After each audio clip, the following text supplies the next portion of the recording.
Hey. Well, Jeff, were you at all surprised with what happened yesterday with Don? I mean, it's never a good feeling, I think, when you're a part of a team, and especially as players. Obviously, we didn't meet the goal, and that's a result of that, and we're a part of not meeting the goal. So, yeah, it's not a good feeling. Kevin mentioned yesterday that just really it started with training camp, where he didn't really like sort of the standard wasn't there. He was looking for more out of you guys. Do you feel like you guys just never got on track, and maybe it started when everybody got here back in September? Yeah, maybe. I mean, I think with hindsight, you have the ability to reflect, and you have sort of a clearer picture of things. I think, obviously, going through training camp, you try and prepare for the season as best you can, and it ended up not being good enough. So, yeah, I think it's one of those things where you can learn from it.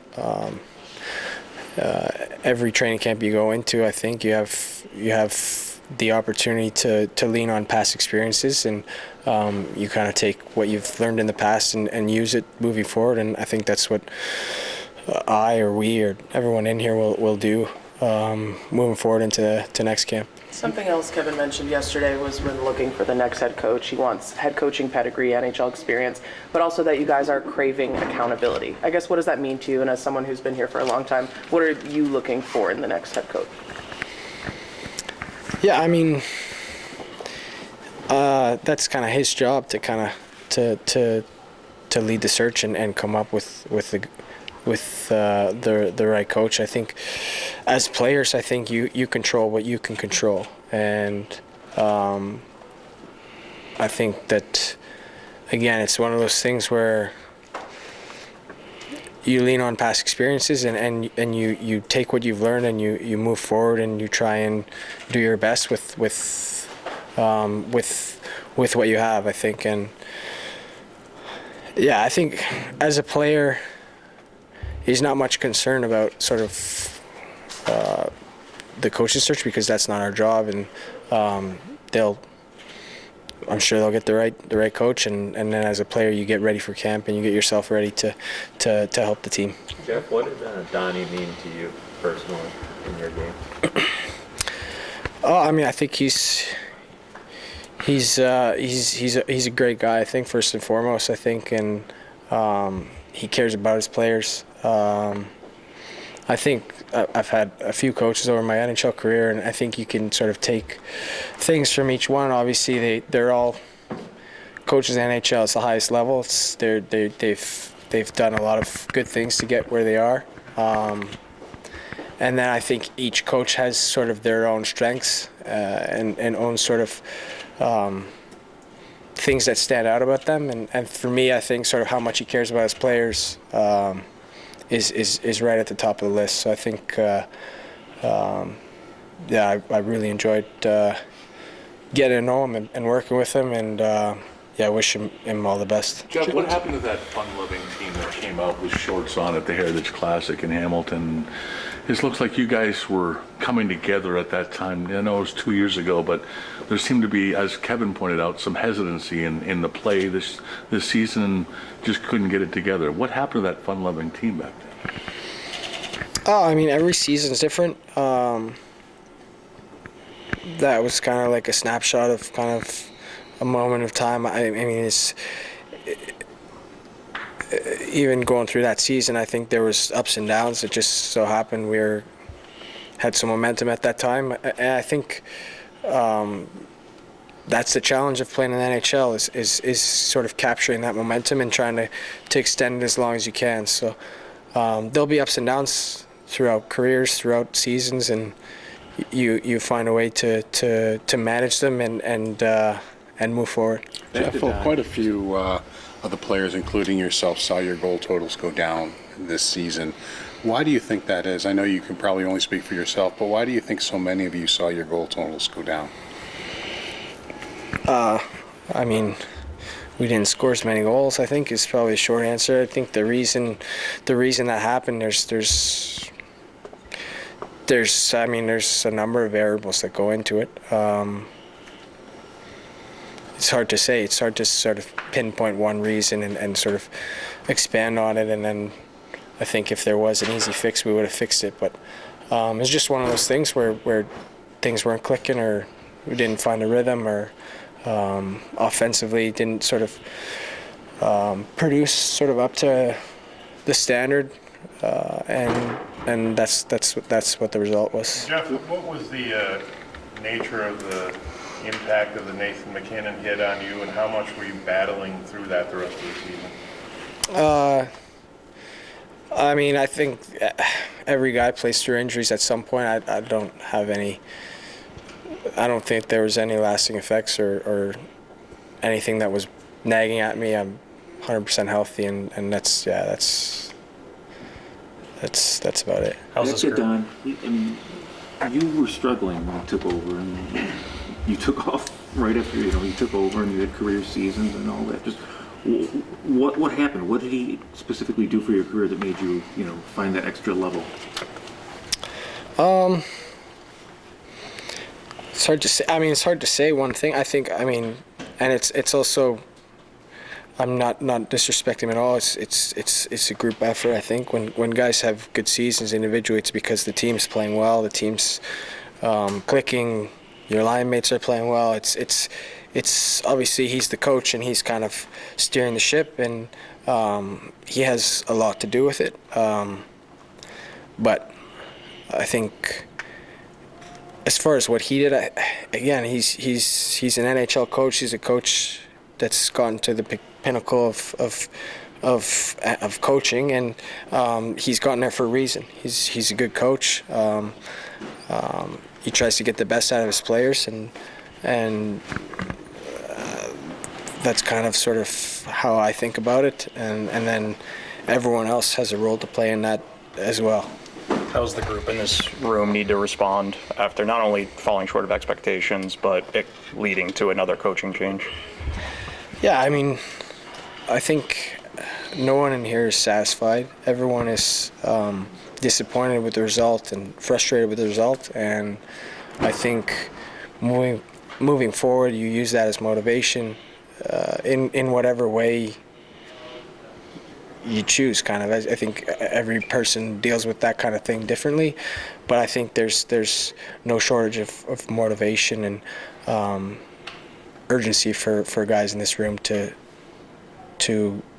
play up to our standard and to keep raising that standard. What was Kevin's message to you guys today?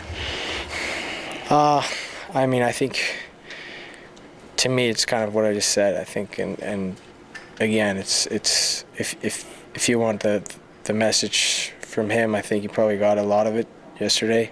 I'm sure he'll speak again, but it's up to each guy to take kind of what they take from it, and I think it's about raising the standard and playing up to that. And I think that obviously we know we fell short of that, and no one's happy or satisfied with that, and now it's up to us to correct it.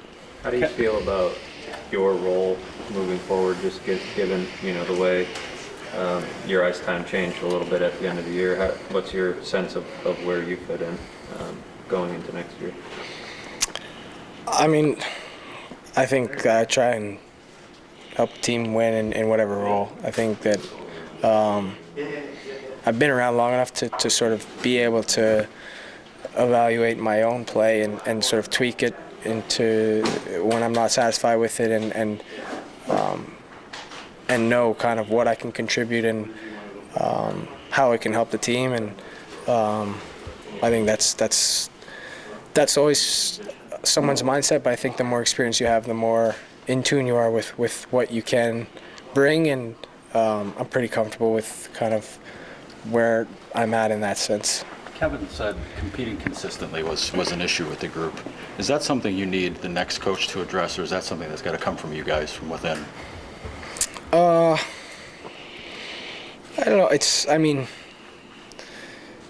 compete. I think it's comes from within, I guess. I mean, I think that everyone here is competitive. You don't get to the NHL sort of not being a competitive person. I think the flip side, everyone on the other team is competitive. So it's about bringing that intensity consistently. And when you slip up or you don't bring it if you don't bring it consistently, it looks like guys aren't competing, but I think it's more about consistently bringing it and not having any lapses or any moments where the other team can take advantage. And I think that's what every team's after. And I think that individually you find ways to kind of overcome that challenge, and then obviously as a group it shows up. But yeah, so I guess, I mean, a little bit of both, I guess. I don't know. I think it's one of those things where, yeah, it's individual, but it's also it's something that sort of comes together as a result of things that you do, and it's more than one thing. What impressed you about the way Zach Benson handled his rookie season, having played as an 18-year-old yourself? Yeah, he was great. I think what's exciting is just to see how much he's going to improve. I think that it's one of those things. I think as a player, as a teammate, you have a unique perspective because you get to see him every day in practice. And I think even for me, kind of watching kind of him grow as the season went on, watching how he scored a ton of points in junior. Obviously, he comes up and it's an adjustment. I think he's got some maturity in his game that I think that some guys just don't have. I think it's not even an age thing. And then I think offensively he's gonna continue to improve. I think you look at his goals, a lot of them are around the net, and he's gonna get bigger, faster, stronger. He's gonna be able to score from further out. The faster and stronger he gets, getting in tight and scoring some of the goals he scored the way he did. I think some of those are kind of just instincts. Some of those you can't really teach, and that's kind of an indication of how good he is and how good he can be, because I think that he's going to continue to get better, and some of the signs are there and very clear that that's going to happen. You mentioned that you were healthy, but so the drop in ice time, I guess the drop in production the second half of the season, I know there's several factors that go into that, but is there anything that you can attribute to maybe not producing the amount that you would like? No, I mean, there's a lot of variables that go into it. I think for me, it's something that I think you look at in the summer as a player, you review your season, and the further away you get from it, the more you can reflect on it and have a clear sense of what you like to improve and what you like to work on in the summer that will help you moving forward. I think that's what I'll do. That's what I've done in the past, and yeah, I think that I'm excited to start working on that this summer. Is this still where you want to play? Sorry? Is this still where you want to play? Yeah, I love it in Buffalo, obviously. I love being a part of the community and being a part of this group. There's a lot of great people here, great players, great staff. Yeah. Thanks, Jeff. Thank you.